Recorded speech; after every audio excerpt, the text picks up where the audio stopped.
America ने Iran के रात में कई ठिकानों पर हमला किया। सोचिए, उसने वाटर फैसिलिटी को भी निशाना बनाया। ईरान ने कहा है कि अगर तुम्हें सुरक्षित रहना है तो हमारा एरिया, हमारा इलाका छोड़ के चले जाओ।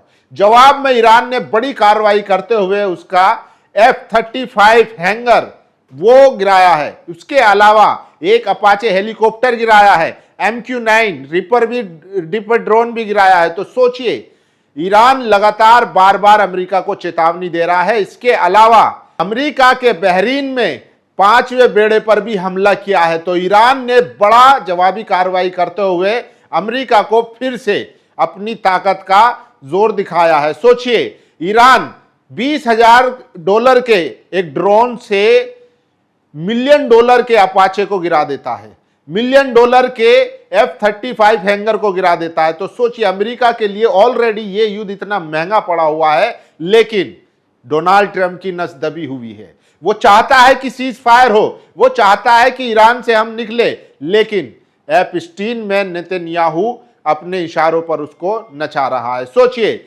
नेतन्याहू नहीं चाहता, उसको पता है जैसे ही ये युद्ध रुकेगा उसकी सरकार गिरेगी और वो जेल जाएगा। इसलिए वो लेबनान पर हमले कर रहा है और ईरान को उकसा रहा है। लेकिन ईरान अमेरिका नहीं है। जिस तरीके से अमेरिका ने अपने मिडिल ईस्ट के साथियों को छोड़ दिया था, उस तरीके से ईरान ने अपने दोस्त लेबनान को अकेला नहीं छोड़ा। उसने कहा कि लेबनान पे हमला करोगे तो हम जवाबी कार्रवाई करेंगे, जिसका नतीजा यह हुआ कि युद्ध जो है एक बार फिर शुरू हो चुका है और बड़े स्तर पर हो चुका है।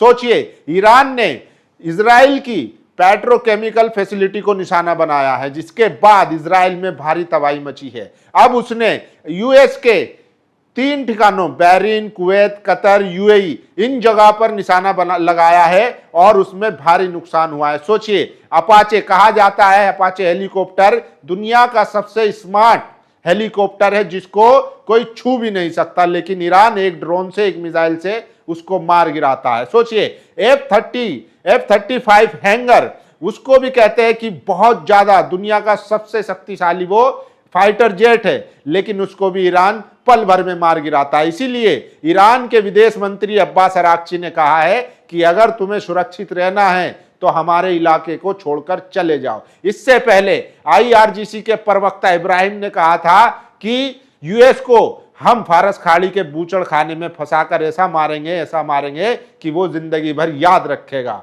और अमेरिका को लग रहा है कि वो मध्यकालीन युग में है कि जिस पर चाहे हमला कर देगा। ये अब वैसा दौर नहीं है, अब ये दौर बदल चुका है। तो सोचिए, ईरान बार बार लगातार पूरी तरीके से तैयार है। उसके संसदीय स्पीकर गालिबफ ने कहा है कि ईरान शहीदों का देश है, ईरान इमाम हुसैन को मानने वालों का देश है। ईरान में बहुत से शोहदा हुए हैं। सोचिए, करबला वाले हैं ईरान वाले। तो ये जब यजीद से नहीं डरे, उससे नहीं, उसके सामने नहीं झुके, तो अमेरिका क्या चीज है, इजराइल क्या चीज है।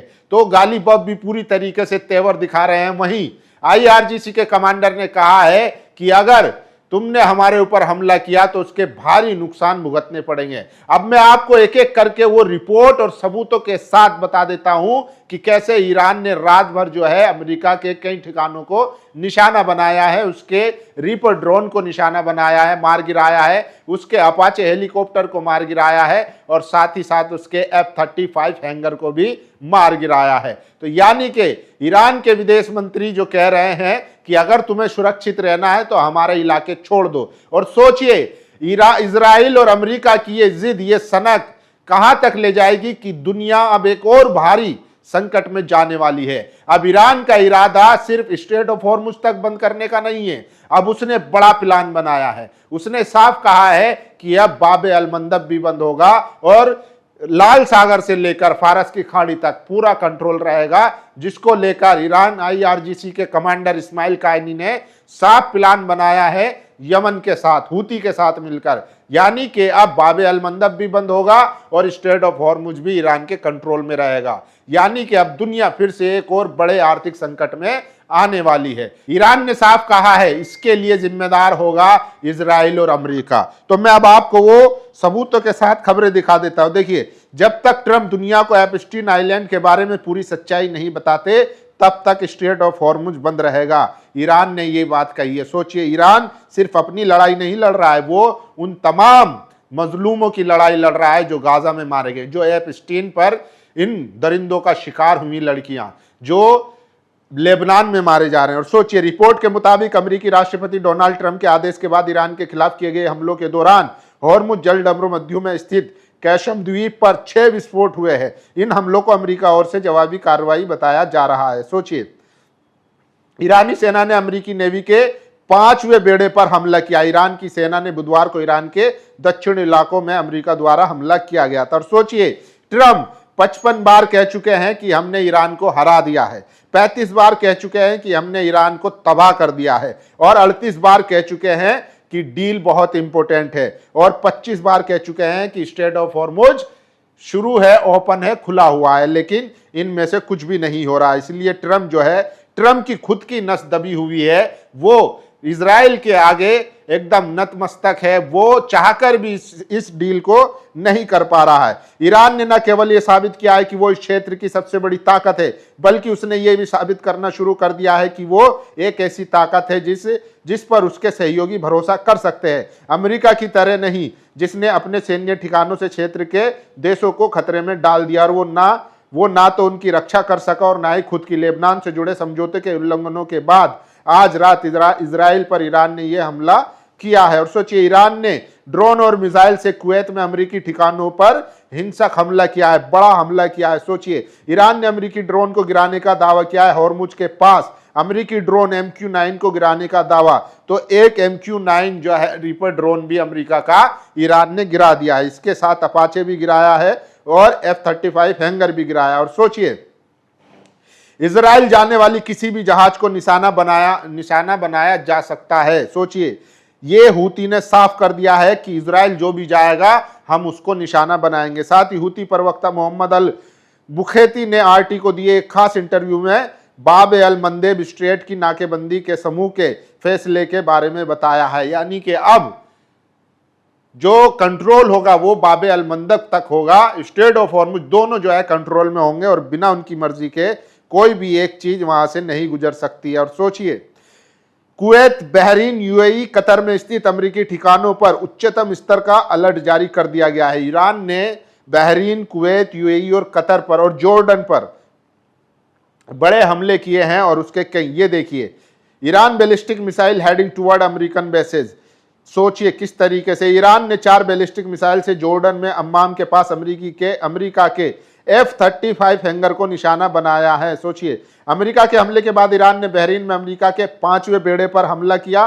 साथ में ईरान ने दावा किया है कि उसकी सेना ने अमेरिका के MQ-9 ड्रोन को मार गिराया है।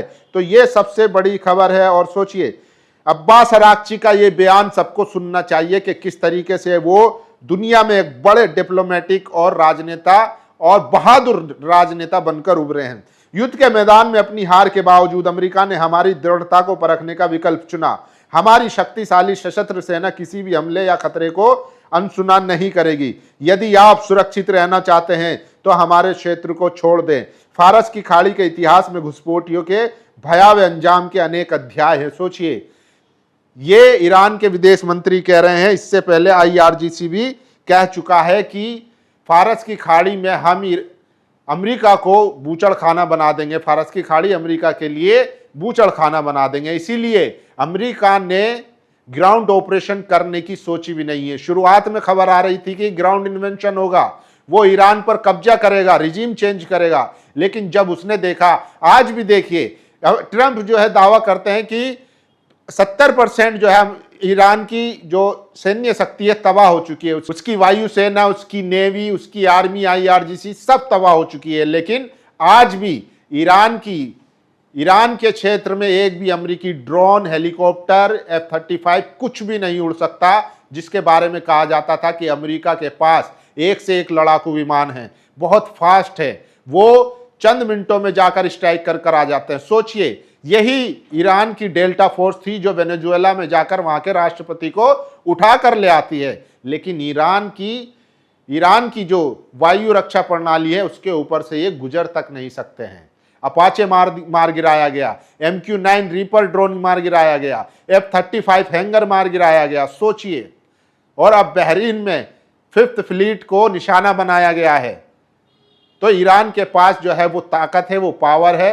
और सोचिए उन्होंने एक नया ड्रोन जो है इजाद किया है, बनाया है, हदीद 110, हदीद 110, जिसकी क्षमता 6000 किलोमीटर प्रति घंटे की रफ्तार से उड़ने की है, जो 30 किलोग्राम वॉरहेड ले जा सकता है। तो इस युद्ध में अमेरिका जो है अपने बड़े बिलियन डॉलर के ड्रोन, हेलीकॉप्टर, फाइटर जेट इसमें गंवा रहा है, जबकि ईरान अपने सस्ते और सटीक ड्रोन और मिसाइल से उसको निशाना बना रहा है।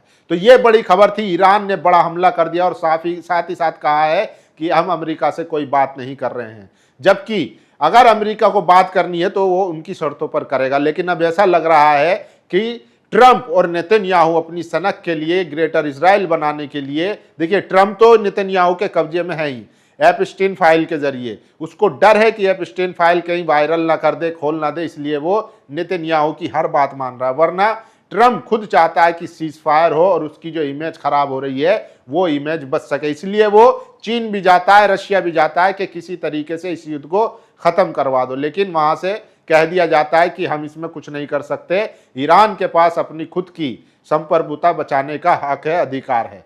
तो सोचिए अब बड़ा युद्ध जो है ये फैलता जा रहा है और अमेरिका को और भारी नुकसान हुआ है, उसके कई अमेरिकी 21 से ज्यादा ठिकानों पर निशाना लगाया गया है। बाकी आप लोगों की क्या राय है, क्या युद्ध में ईरान इस बार अमेरिका और इजराइल को पूरी तरीके से तबाह कर देगा, या अमेरिका और इजराइल मिलकर ईरान पर भारी बमबारी करते रहेंगे? आप लोगों की क्या राय है, अपनी राय जरूर दीजिए। शुक्रिया। नेशनल दस्तक की आपसे गुजारिश है कि अगर इसको बचाना चाहते हैं तो नेशनल दस्तक को सब्सक्राइब करने के लिए रेड कलर के सब्सक्राइब बटन को दबाएं, फिर बेल आइकन की घंटी दबाएं। नेशनल दस्तक को बचाने के लिए बहुत जरूरी है कि हर खबर को शेयर करें, लाइक करें, कमेंट जरूर करें।